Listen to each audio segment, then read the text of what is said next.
It was just after 5:30 a.m. on May 20th, 2000, in the quiet town of Belmont, North Carolina. At the Main Street McDonald's, a handful of employees were following their usual Saturday morning routine. They moved quickly through their tasks, brewing coffee, prepping the grills, and organizing the registers, getting everything ready for the breakfast rush. To them, it was just another day. But above the ceiling tiles, hidden from view, someone else was at work. A masked intruder had climbed onto the roof, cut a hole, and quietly lowered himself into the building. His timing was precise. He knew employees would be there, but customers wouldn't arrive for at least another hour.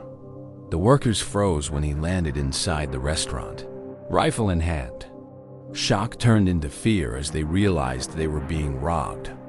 Yet what struck them most wasn't aggression, but composure. The masked man calmly instructed them to lie down, his voice even and almost polite. When he directed one employee to open the safe, he added the word, "Please." Once the safe was open, he methodically collected the cash. There was no shouting, no frantic movements, just a quiet efficiency. With the money secured, he ushered the group toward the walk-in cooler. Before closing the door, he surprised them with an unusual question. "Do you want to grab your coats so you don't get cold?" A couple of employees did, still stunned by the robber's courtesy in the middle of a crime.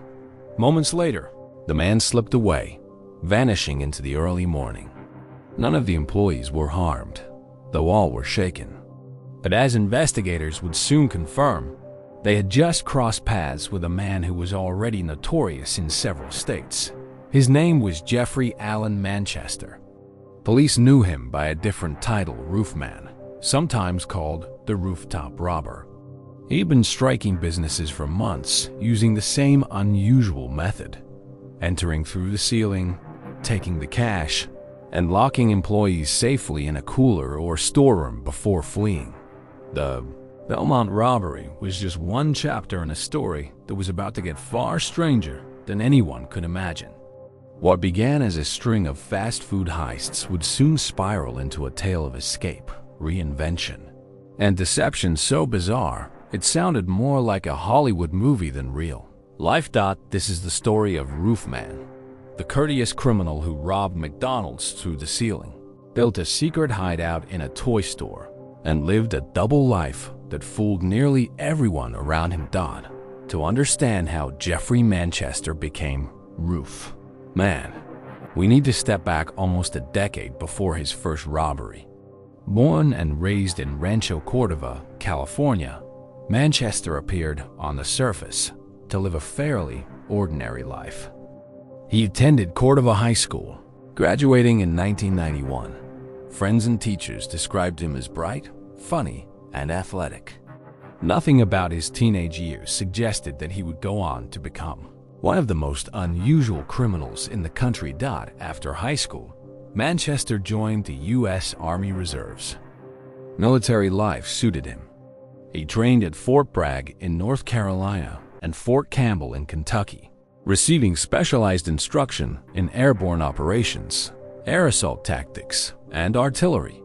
Some reports indicate that he even completed courses in military vehicle operations, including a 6-week program to become a watercraft operator at Fort Eustis in Virginia. By his early 20s, Manchester had earned the rank of sergeant. To outsiders, he looked like a young man with a stable future.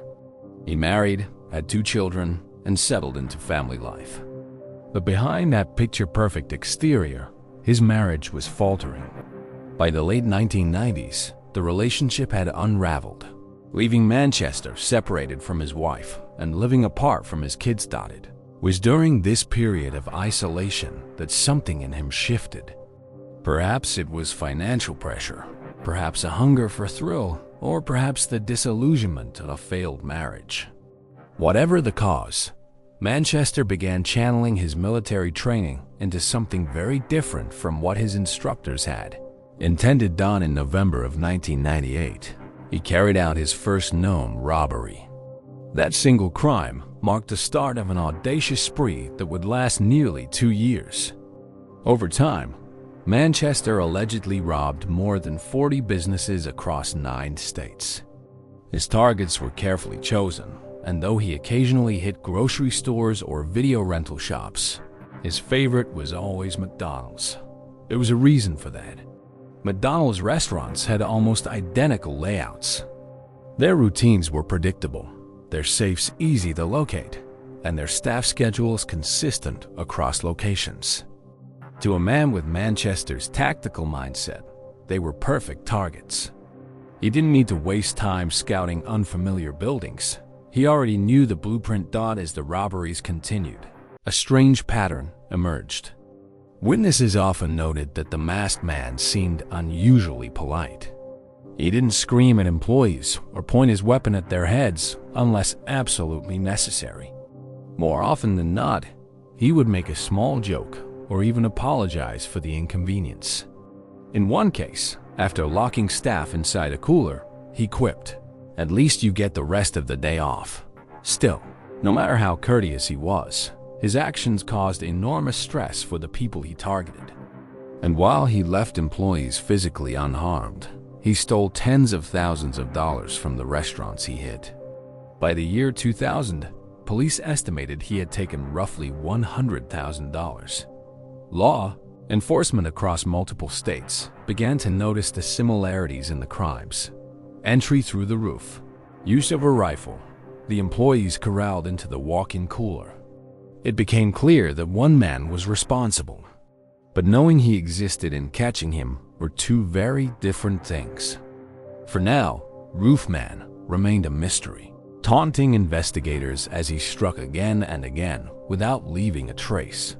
Manchester's double life had officially begun. By day, he was still a trained Army reservist, a man with discipline and structure. By night, he was climbing onto rooftops, cutting holes into fast food chains, and vanishing with bags of cash.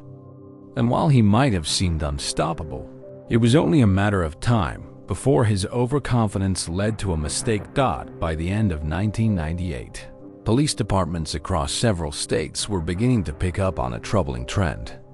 McDonald's restaurants were being robbed in a way that didn't fit the usual criminal profile. These weren't smash-and-grab burglaries. They weren't impulsive stick-ups committed by desperate addicts. Whoever was behind them had a strategy, a system, and the discipline to stick to it. The method was almost always the same. The robber would arrive in the middle of the night or early in the morning, avoiding the chaos of customer traffic. He would climb onto the roof, cut a hole, and drop inside, startling the small group of employees preparing for the day. A rifle in his hands made it clear he was in control, but his demeanor was strangely measured. Instead of barking threats, he gave calm instructions. Staff members were ordered to open the safe, and once he had the cash, they were herded into the walk-in cooler. Then, just as quietly as he had appeared, he disappeared. Witnesses frequently told investigators the same unusual detail. The robber was polite. He said, "Please," and "Thank you." Sometimes he cracked jokes, sometimes he apologized. And in several cases, he even showed concern for his victims' comfort, asking if they wanted to grab jackets before being locked inside. This behavior didn't make the robberies any less serious, but it made the man behind the mask stand out. Between late 1998 and mid-2000, Jeffrey Manchester allegedly committed more than 40 of these robberies across 9 different states. McDonald's was his primary target, but he occasionally branched out to other fast food chains and businesses with similar layouts. The predictability of these locations was key to his success. He didn't need to spend days casing each restaurant. The standard designs meant he already knew where to find the safe, the stockrooms, and the best points of entry. His success also hinged on mobility. Manchester rarely hit the same city twice in quick succession. By spreading his crimes across such a wide area, he made it almost impossible for police to coordinate effectively. A robbery in Kentucky might be followed weeks later by one in Ohio, then another in the Carolinas. Local departments investigated their own cases, but few realized they were all connected until much later.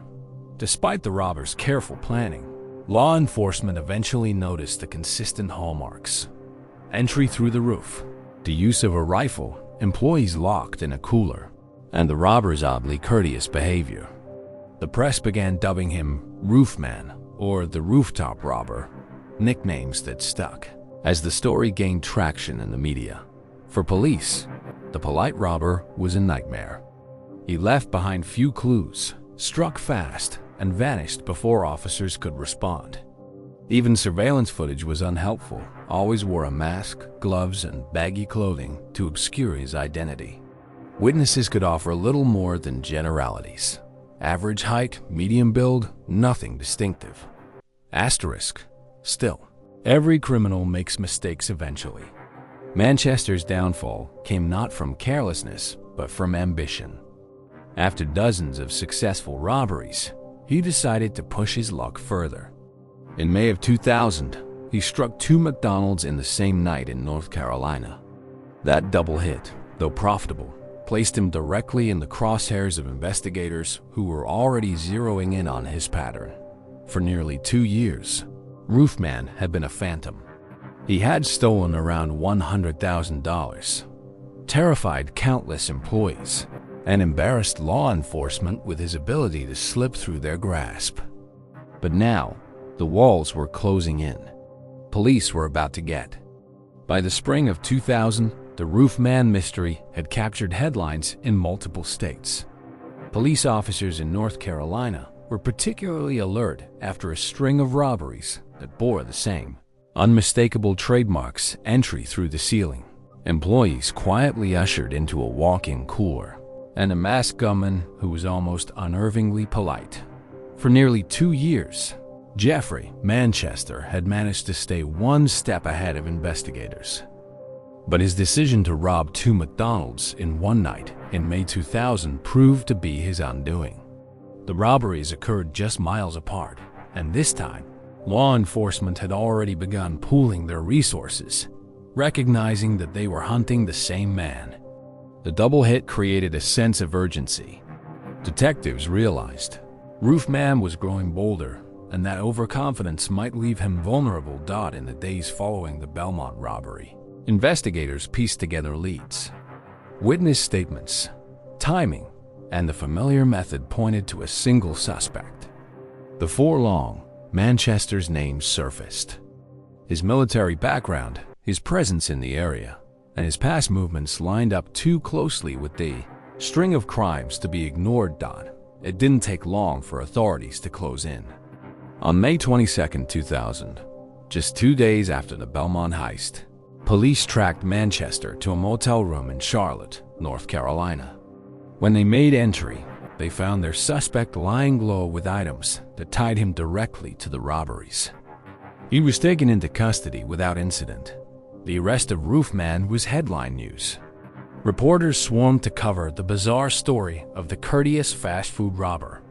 The narrative of a soldier-turned-thief fascinated the public, and Manchester himself did little to dispel the intrigue. Even in custody, he maintained a calm, almost charismatic demeanor. During questioning, Manchester admitted to some of the robberies, but downplayed his role in others. Investigators, however, had more than enough evidence to move forward. Over time, prosecutors linked him to more than 40 robberies across 9 states. His total haul was estimated at around $100,000, a small fortune in quick cash, though far less than what one might expect from such an extensive spree. The trial process revealed more about his unique approach. Testimonies from employees described a man who treated them more like inconvenienced bystanders than hostages. He never harmed anyone physically, though the psychological toll was undeniable. Prosecutors emphasized that, polite or not, these were armed robberies, violent crimes that carried severe consequences. When the case reached sentencing, the court had little leniency to offer. In November 2000, Jeffrey Allen Manchester was convicted of multiple counts of armed robbery. The judge handed down a sentence of 45 years in prison. For Roofman, the game was over, or so it seemed. Manchester was sent to Brown Creek Correctional Institution in Polkton, North Carolina, a medium-security facility. For most inmates, a sentence that long would have marked the end of any hope for freedom outside prison walls. Manchester, however, was no ordinary inmate.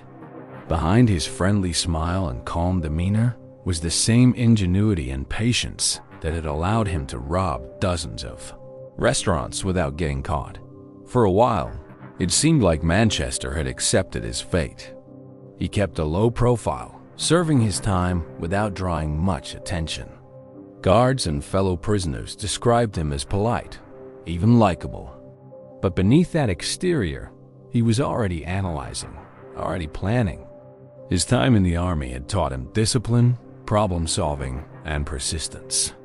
Those skills, which had once helped him climb rooftops and cut his way into fast food restaurants, were now being redirected toward an even bigger challenge: escaping prison. 4 years into his 45-year sentence, Manchester would prove that his story was far from over. For 4 years after his sentencing, Jeffrey Manchester lived quietly inside Brown Creek Correctional Institution in Polkton, North Carolina. Guards saw him as a well-behaved inmate. He wasn't violent, didn't cause fights, and even had a reputation for being friendly. On the surface, Manchester appeared resigned to spending decades behind bars. But beneath that calm demeanor, his mind was already working on a plan. Manchester had no intention of serving out his 45-year sentence. Instead, he began studying the rhythms of prison lifeguard rotations, delivery schedules, and the layout of the grounds. His military background gave him the patience to observe and the creativity to improvise. Over time, a bold idea formed. Every day, supply trucks came and went from the prison. To most inmates, they were just part of the background noise of incarceration. But to Manchester, they represented opportunity. He realized that if he could find a way to ride out with one of those vehicles, freedom was only a short drive away. Slowly and carefully, he built a crude escape device, a makeshift sled fashioned from plywood. Painted to match the underside of a truck, it was designed to be nearly invisible once tucked into place. On June 15, 2004, Manchester put his plan into action. As a delivery truck prepared to leave the facility, he positioned himself under the vehicle, lying flat on the disguised platform. The camouflage worked. Guards inspecting the truck failed to notice the hidden passenger clinging to the underside. Moments later, the gates opened, and the truck rolled out carrying Roofman back into the free world. When the vehicle finally stopped miles down the road, Manchester slipped away unnoticed. By the time prison officials realized he was missing, he was long gone. News of the escape spread quickly, and with it came a renewed wave of fascination. Not only had Roofman been a master of robbing fast food chains, but now he had pulled off a Hollywood-style prison break. For the authorities, it was an embarrassment. For Manchester, it was the beginning of the strangest chapter of his life. Instead of running far away or fleeing the state, he stayed close to Charlotte, North Carolina.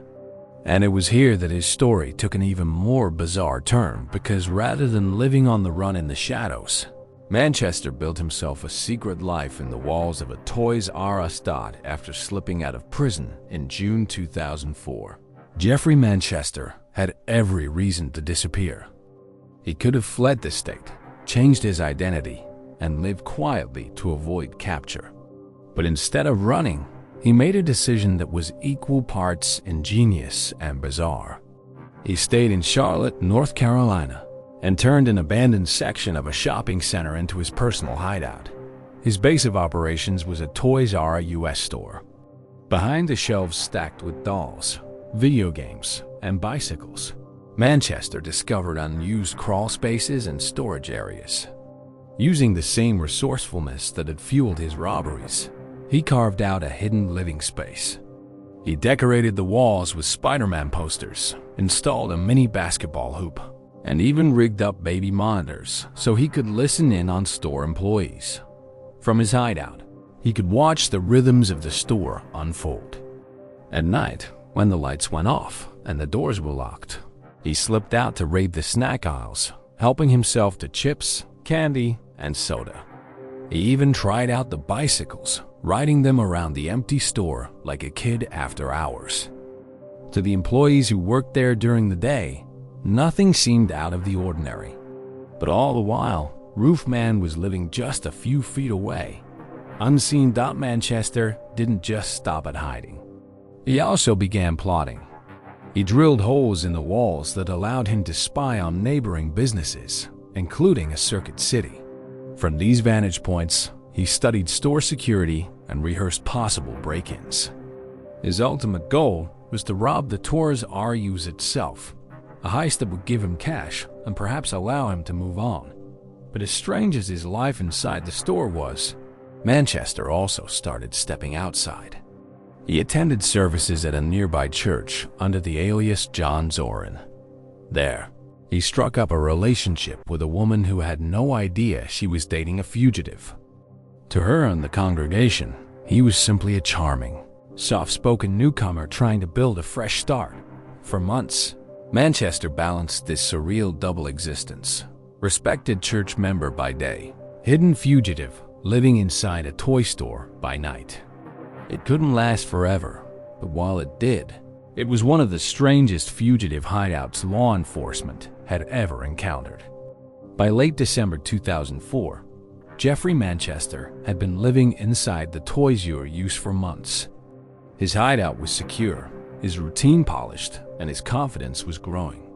He had already stolen food, electronics, and toys from the store. But what he really wanted was the big score, the robbery he had been planning since the day he first crawled into the walls. On December 26th, the day after Christmas, Manchester decided it was time. Armed and disguised, he confronted employees as they were closing for the night. Just like his McDonald's robberies years earlier, he was calm, polite, and methodical. He ordered them into the back and began moving toward the safe. But unlike those earlier heists, things didn't unfold smoothly. Two employees managed to slip away and call police. Within minutes, officers surrounded the shopping center. Even worse for Manchester, an off-duty sheriff's deputy happened to be nearby and rushed inside.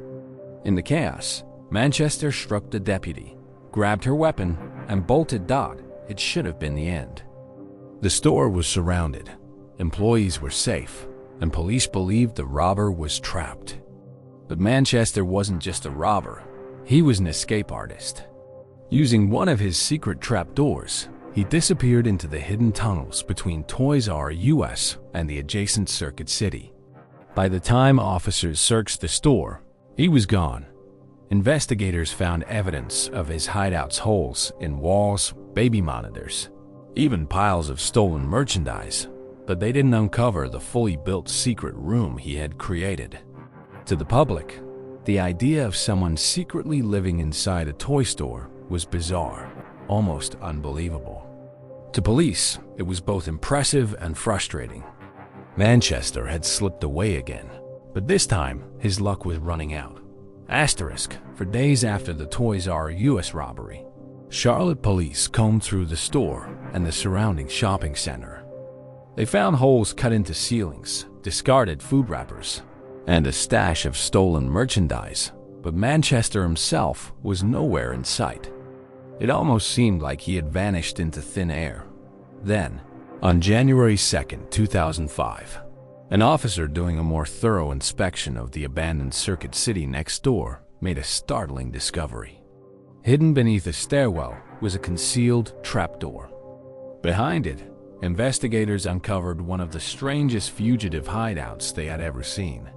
The room was small, about 4 feet by 10 feet, but Manchester had turned it into something resembling a clubhouse. The walls were covered in Spider-Man posters. There was a mini basketball hoop, and he even had a DVD player with Spider-Man 2 queued up. Manchester had been sleeping on Spider-Man sheets, completing the odd-themed. It wasn't just decoration, though. He had wired baby monitors for surveillance, piped in water from the Toys R Us, and arranged his belongings with care. It was clear he had expected to stay there for the long haul. To investigators, it was both impressive and chilling. By then, Manchester's fake identity was also starting to unravel. Members of the Crossroads Presbyterian Church, where he had been known as John Zoran, saw his photo on the news and were stunned. The polite, generous man who volunteered at Bible study and donated to toy drives was actually a fugitive who had been hiding out in a store just down the road. With his secret lair exposed and his double life collapsing, Manchester's world was shrinking fast. Police were closing in, and even his closest companions were realizing the truth. The endgame for the so-called Roofman was approaching. By early January 2005, police were certain that the Toys R Us robber and the mysterious John Zoran from Crossroads Presbyterian Church were one and the same: Jeffrey Allen Manchester. The discovery of his Spider-Man hideout had confirmed his presence in Charlotte, but he had already fled before they could catch him there. The question now was simple: where would he turn next? Investigators decided to use Manchester's personal life against him. They reached out to Lee, the woman he had been dating under his false identity. Lee had no idea that her boyfriend was a convicted robber and prison escapee, and she was stunned when detectives showed her the truth. Still, she agreed to help set up a controlled meeting. On January 5, 2005, police staged a birthday party at Lee's apartment. Manchester believed he was stopping by to celebrate her 40th birthday, perhaps one last chance to see her before going on the run again. He arrived with flowers in hand, still convinced he was clever enough to stay ahead of the law. But this time, his luck ran out. As soon as he approached the door, officers swarmed. There was no daring escape, no trap door to vanish through. Manchester was handcuffed on the spot, ending one of the strangest fugitive stories the city had ever seen. Reports later said he apologized to Lee for deceiving her and for dragging her into the chaos of his life. She admitted feeling torn angry at the lies, but still bewildered by the man she thought she knew. "I don't know whether to hug him or slap him," she told reporters. For police, there was no confusion. They had finally captured the elusive Roofman. But while his fugitive adventure was over, his legal troubles were about to get much worse. After his arrest in January 2005, Jeffrey Allen Manchester faced a mountain of new charges. Prosecutors accused him of robbery with a dangerous weapon, breaking and entering, possession of a firearm by a felon, arson, and prison escape. The evidence against him was overwhelming. His Spider-Man hideout, stolen merchandise, and eyewitnesses all tied him directly to the crimes. At trial, the once polite gentleman robber lost whatever charm he had left. This time, there would be no leniency. Manchester was sentenced to an additional 47 years, 2 months, and 15 days on top of the decades he had already been serving for his McDonald's heists.